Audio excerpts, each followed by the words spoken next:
मैं यूपी के मुजफ्फरनगर में रहता हूँ। यह कहानी मेरी क्लास में पढ़ने वाली एक मुस्लिम लड़की है। उसका नाम अमारा था। मैं उसे पसंद करता था। अमारा बायोलॉजी लैब में मेरे सामने वाली टेबल पर बैठती थी।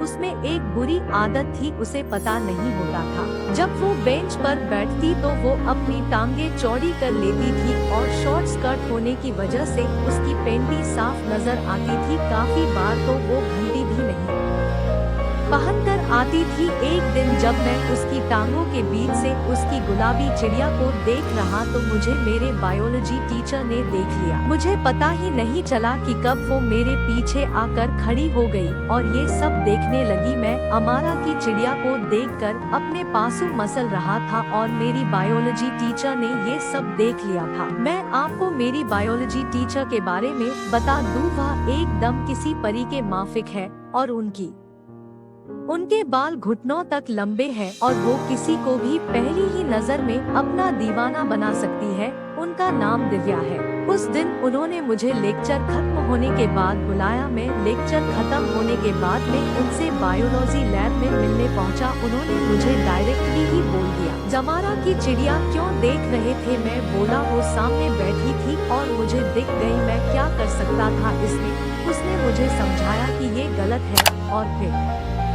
उसने मेरी पेंट की तरफ इशारा करते हुए बोली, डरो मत, डरने से ये तुम्हारा पप्पू भी सूख गया है। मैंने उसका इशारा समझ लिया था कि वह मुझसे मरवाना चाहती थी, लेकिन मैं कुछ बोल नहीं सकता था। तभी उसने मुझे पूछा कि मैंने कभी किया है, तो मैंने कहा नहीं।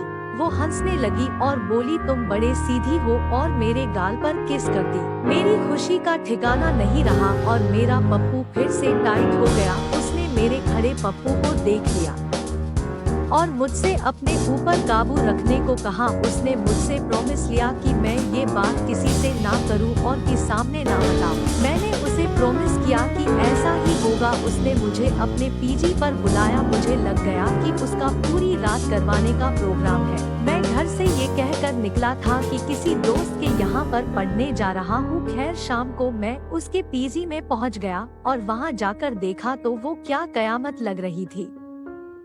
उसने ब्लू कलर का सूट पहन कर रखा था, बहुत ही खूबसूरत लग रही थी। मेरा एकदम से खड़ा हो गया और उसको सलामी देने लगा। वो भी अब करने के लिए बेताब थी और उसकी चिड़िया भी खाने के लिए फुदक रही थी। मैंने उसको अंदर घुसते ही अपनी गोद में उठा लिया और उसको एकदम से बेड पर पटक दिया। वो कुछ बोल पाती उससे पहले ही मैंने उसके गुलाबी होठों को बंद कर दिया और उसके होठों को अपने होठों के बीच में दबा कर चूमने लगा। उसके होठ बहुत रसीले थे। हम दोनों कोई 20 मिनट तक किस करते रहे और इस बीच मेरा हाथ फिसलकर उसकी सलवार के ऊपर से ही चला गया। अपने हाथ से सलवार के ऊपर से सहलाना शुरू कर दिया। वो सिहर उठी और उसके मुंह से कामुक सिसकारियां निकलने लगी। मैंने भी बिना देर किए हुए उसके कपड़े उतारना शुरू कर दिया और उसका कपड़ा उतार दिया और उसने भी मेरी शर्ट को उतार दिया और उसको मस्ती में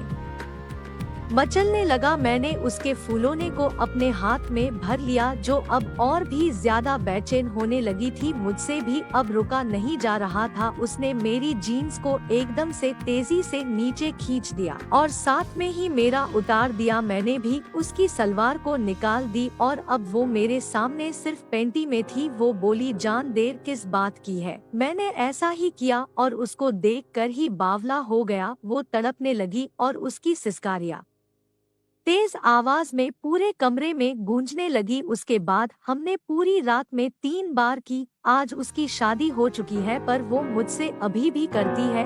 हम दोनों को कब प्यार हो गया पता ही नहीं चला। शादी के बाद उसका एक बेटा है और वो कहती है कि वो उसके पति का नहीं है, मेरा है। उसकी शादी के बाद मैं अकेले हो गया और मेरी तड़प बहुत ही ज्यादा बढ़ चुकी है।